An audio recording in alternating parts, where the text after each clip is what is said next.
Džihan ljutito ulazi u vilu i počne da viče na Mukader, dok se svi ukućani skupljaju. On govori da se više ne meša u njihove poslove, jer kada god želi da im pomogne, samo napravi goru i težu situaciju. Mukader je pomislila da neće ovako ispasti, ali Džihan govori da će sada sila iskoristiti sve protiv Džihana kako bi došla do svog cilja, jer joj ova situacija ide u korist. On je bio besan dok se svađao sa njom i ne zna šta je izgovorio u tom trenutku. Metin staje na Džihanovu stranu, govoreći Mukader da nije trebala ovo da uradi. Vest šta se desilo dolazi do Derije, jer joj Gulsum prenosi sve iz vile, pa se njih dve čak isprijatelje, iako se nisu podnosile na početku.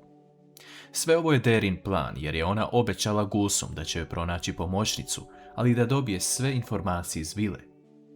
Derija se seti Džihanovog i Mukaderinog razgovora o tome kako će napraviti plan da se reše sile.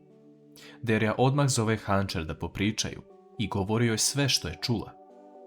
Hančer se tada začudi, iako misli da Džihan to nikada ne bi uradio, ali sumnja u njoj se stvara. Engin odlazi kod Beren i govori joj da je Sila imala malu nesreću. Međutim, on dodaje da su se prethodno Sila i Džihan posvađali u holdingu, a da se nesreća dogodila ispred holdinga nakon toga. On govori Beren da će lično biti svedok ako Sila podnese tužbu protiv Džihana, jer je prisustvovao tome i video je šta se dešava. Uveče, Hančer ne može da miruje i razmišlja o tome da bi Džihan stvarno mogao naneti zlo Sili, jer je on odlučan da uradi sve kako bi je spriječio do njenog cilja. Džihan ulazi u sobu, a Hančer pokušava da izbegne svaki kontakt sa njim, jer nije sigurno u svoje mišljenje. Nakon što se Hančer vrati iz kuhinje, Džihan primijeti da nešto nije u redu. On je zamoli da mu kaže šta se desilo, jer nema strpljenja da čeka pored svih ovih problema. Hančer govori Džihanu da on možda taj koji stvara probleme. U susjednoj sobi Sinem pita Metina da li on stoji iza ovoga, ali on ustaje i govori joj da bi ga sada za sve okrivila i da on to nije uradio.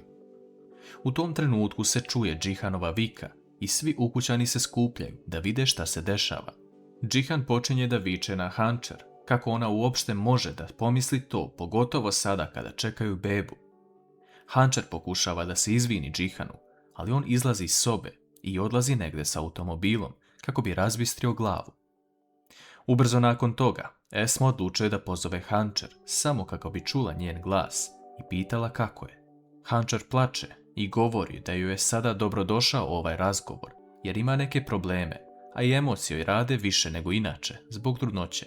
Taj poziv prekida Sila, koja pita Esmu sa kim razgovara. Esma prekida poziv i govori Sili da je to prijateljica. Sila tada kaže Esmi da je više ne zove u ovo vreme, jer sada žive zajedno. Sutradan ujutru, Derija i Gulsum očekuju kandidatkinje koje su se prijavile kao pomoćnice u vili Deviloglu, ali to je sve Derin plan i niko sem njih dve nije upućen u to. Vidjet ćemo da li će taj plan uspjeti ili ne i kako će Mukader kao glavna žena vile reagovati na ovo. Pred Esminu kuću dolazi Metin sa buketom cveća. Esma pita ko je on, a on se predstavlja kao Metin Deviloglu, Silin brat.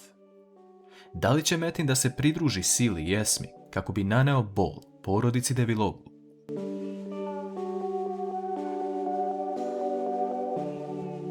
Esma govori Metinu da nije dobrodošao kod njih kao niko iz porodice Deviloglu. Sila tada izlazi napolje i govori majci da pusti Metina unutra. Metin govori da je došao kako bi video da li je njegova sestra dobro nakon povrede, ali Esmi se Metin nikako ne sviđa. Sila zamoli Esmu da ih ostavi na nekoliko minuta kako bi popričali, što ona i uradi. Metin govori Sili da ne zna da li je neko napravio ovu situaciju, ali dobro im je došla trenutno. Također dodaje da je Engin sada prešao na njihovu stranu i da će sve uraditi za Silu. Sila govori Metinu da ne meša Engina u ovo, ali on se tada nasmeje, govoreći joj da se valjda zato i udala za njega, kako bi ga umešali u situaciju. Esma prekida ovaj razgovor, govoreći da je dosta priče i da Metin sada može ići kući. Ona izlazi za njim napolje i govori mu da se više nikada ne pojavljuje ovdje. Esma nakon toga pita Silu da li je imala neki dogovor sa ovim čovekom, ali Sila joj ništa ne otkriva govoreći da je on samo došao da je posjeti. Džihan sedi ispred džamije i čeka Ertugrula. Džihan ga pita da li je on nepouzdan čovjek, a Ertugrul mu govori da nikada nije razočarao njegova očekivanja. Džihan govori da nije dobro, jer svi njegovi najbliže misle da je on učinio nešto, a pogotovo ga pogađa to što mu je Hančer to rekla. Ertugrul mu tada daje savjet da je sumnja đavolja stvar i ne može kriviti nekoga ako se bori protiv toga. Nakon što se Džihan vrati kući, on odlazi u sobu i tamo vidi Hančer koja se zabrinula za njega. Ona ga moli da joj oprosti za to što ga je okrivila i postupila pogrešno prema njemu. Džihan počne da viče na Hančer, a to čuje Metin koji stoji ispred vrata i sluša šta se sve dešava. Džihan ne može da oprosti Hančer nepoverenje, ali tada mu zvoni telefon i dobije informaciju da je vozač pušten na slobodu, što ga još dodatno iznervira. Metin se smeje iza vrata, govoreći da je samo mala stvar potrebna da poruši dom Džihanu i Hančer i da treba da se spreme na bombu koja će tek uslediti. Džihan odlazi u firmu, dok mu Kader ulazi u Hančerinu sobu i pokušava da je uteši, brišeći joj suze. Metin sretne majku na hodniku i pita je da li je to otišla da uteši svoju snaju, na šta mu Kader samo spusti pogled. Derija i Gulsum nisu uspjele da pronađu pomoćnu radnicu u vili, jer nijedna nije ispunjavala njihove uslove.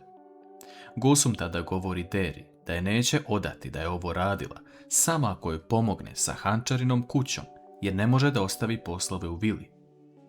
Derija prihvata taj uslov, jer ako Gulsum kaže šta je uradila Derija, više neće ostati u ovoj kući. Advokatica Beren dolazi u Silinu i Esminu kuću kako bi im prenela dobre vesti. Čovjek koji je udario automobilom Silu je pušten na slobodu, ali Engin je lično došao i rekao da će svedočiti protiv Džihana. Esma također može svedočiti da im je Mukader nudila mito, što može okružiti porodicu Deviloglu da ih dobiju na sudu. Ovu vest Sila ne podnosi dobro, jer nije to ono što je htjela da uradi. Ona naređuje Beren da se ne bavi time, već želi svoj novac i svoje prezime. Ona nije plaćena da radi nešto više od toga i uradit će kako joj kaže. Beren izlazi sa Esmom napolje, a Esma joj se izvinjava na ponašanju svoje ćerke, te da će popričati sa njom. Sinem ulazi u Mineinu sobu i gleda crteže koje je ona nacrtala. Mine se tada pojavljuje i uzima crtež iz Sineminih ruku, govoreći joj da ne dozvoljava čak ni da pogleda. Sinem pita da li je to Metin na slici, ali tada se Metin pojavljuje na vratima. Mine zagrli Metina, a on namjerno govori pred Sinem da će oni uvijek biti ovako srećni, dok Sinem izlazi tužna iz sobe. Hančer je jako tužna i pogleda narukvicu koju je dala Esma, te odlučuje da je nazove.